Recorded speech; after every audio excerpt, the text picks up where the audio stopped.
that tooth of you. I think it from you. I think it was a brand new molar. After all, I was just changing my teeth. He really enforced the fact that our likelihood to stay in Amsterdam was very slim. And at last, on the 29th of September 1943, the Germans emptied the ghetto, and my mom, my brother and me saw us again in Westerbork. Frankly, that camp was far more frightening. It seemed it was fuller, there was more people. We didn't know where, we knew my father was in jail, but where we didn't know.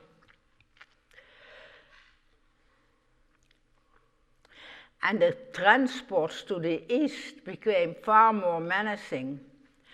And I remember those transports well. Every man, every woman, every boy, every girl in that camp knew on Monday when they saw those trains, cattle wagons, run into the camp, and knew that it may be their turn to have to go in those trains. Where are we going to end? We don't know.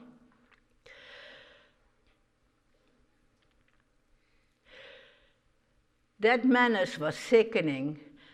For we were incarcerated in Westerbork, but Westerbork was in Holland, and Holland was still our home.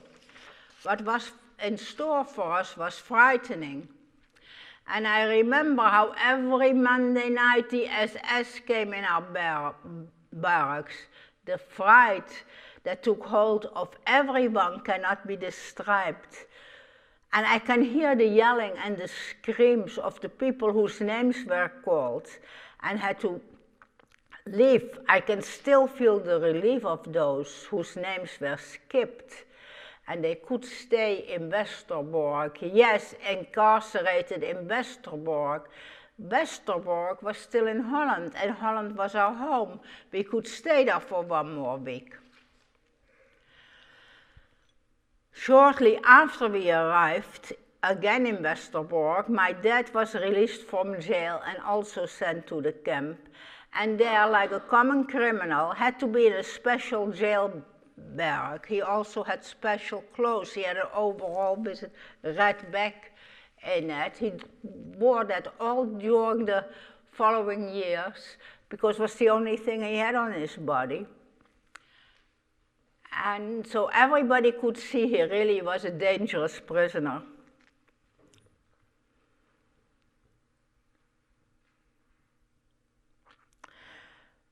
But my dad also was able to get a job outside the prison walls, so we saw him daily. My dad was also in Westerbork when his youngest sister, my Aunt Mies, and her husband Aaron and their daughter, my cousin Billy, arrived to be sent to Sobibor, to be murdered, all three of them on November 6, 1943. And I remember my cousin Billy quite well. She was little. She was about 7 or 8 years old.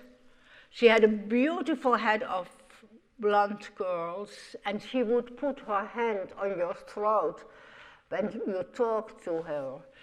You see, our Billy was born a deaf mute. They killed her when she was 7 years old. At last, on January 1944, my mom, my dad, my brother and myself were sent to Bergen-Belsen. Bergen-Belsen was a concentration camp in Germany. In Bergen-Belsen, we had no gas chamber, so your chances of survival became slightly better.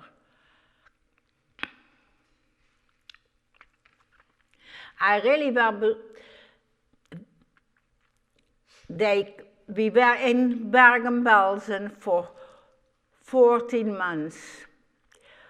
They removed us April 9, 1945, just 14 months after our arrival in Belgium, to put us again in trains, cattle wagons.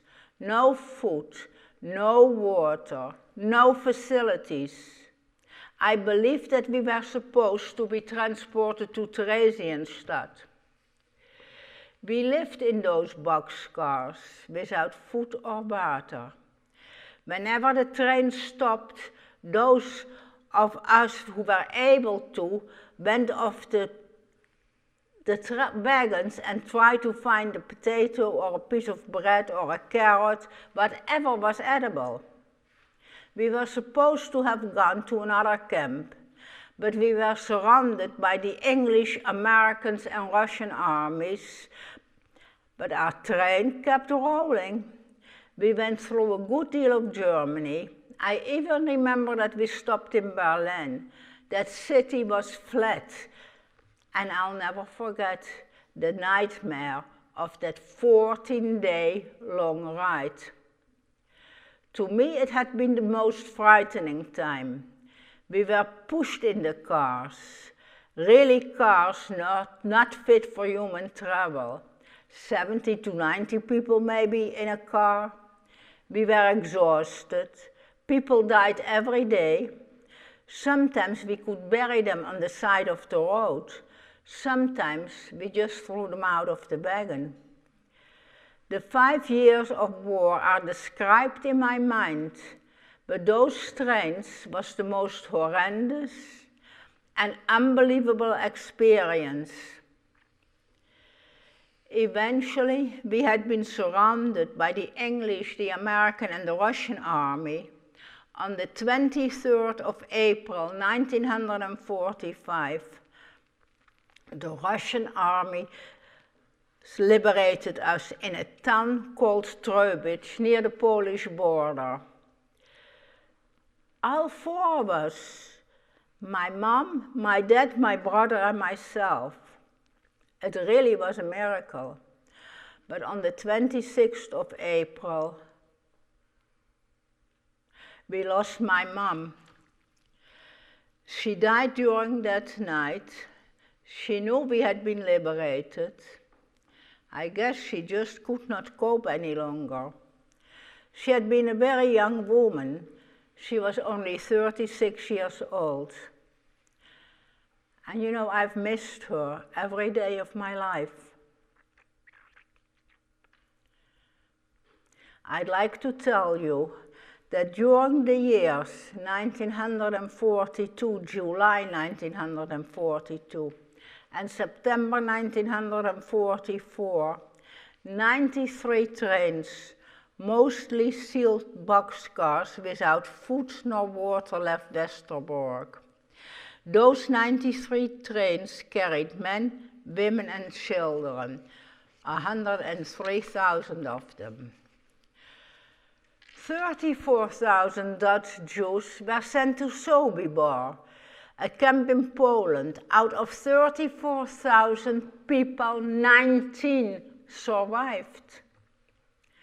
60,000 Dutch Jews were sent to Auschwitz. Out of the 60,000, 500 people survived. 5,000 Dutch Jews were sent to Theresienstadt.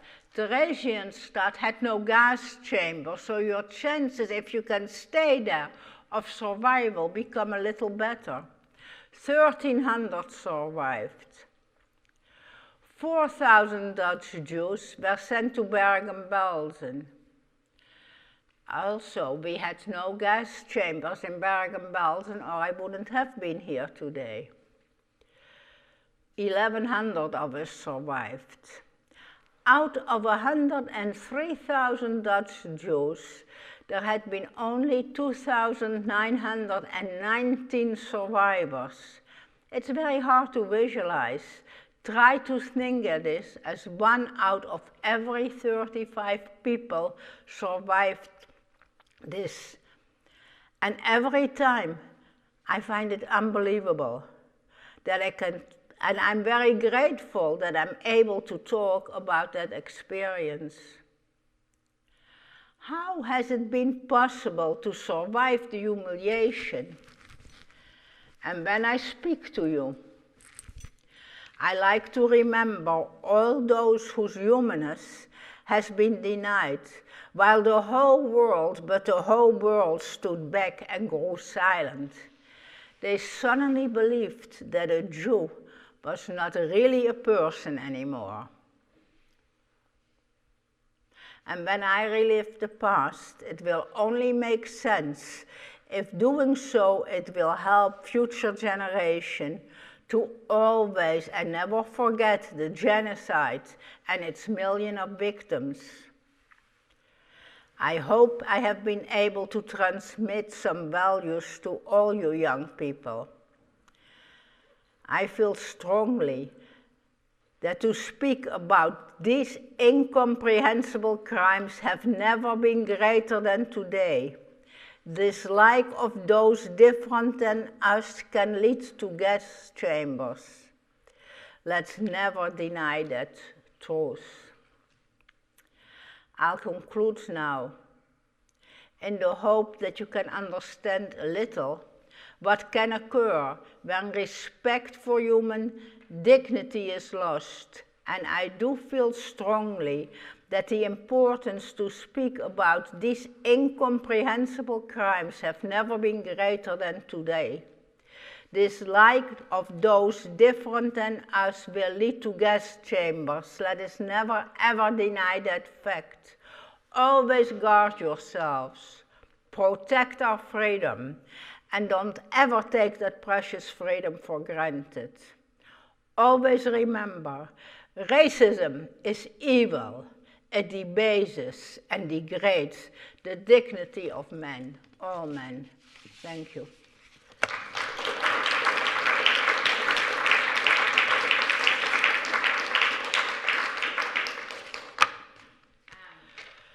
Betty, thank you for giving us the gift of your story and your memories. It's a lot to take in, which is partially why we invite your parents, so that hopefully those of you who are here with your children can unpack it and process it. But as Betty said, you probably are the last generation to get to hear firsthand some of these stories. So thank you for that gift. Thank you for having me. We are about out of time, but maybe Betty will sit for one moment. And if anybody wants to come up and ask a particular question or just say hello on your way out, you can also do that.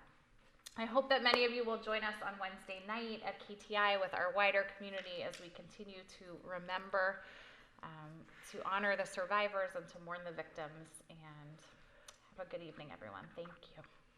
Thanks, Betty. Thank you. Okay. Do you want to come sit for 1 minute in case anyone... I'll sit.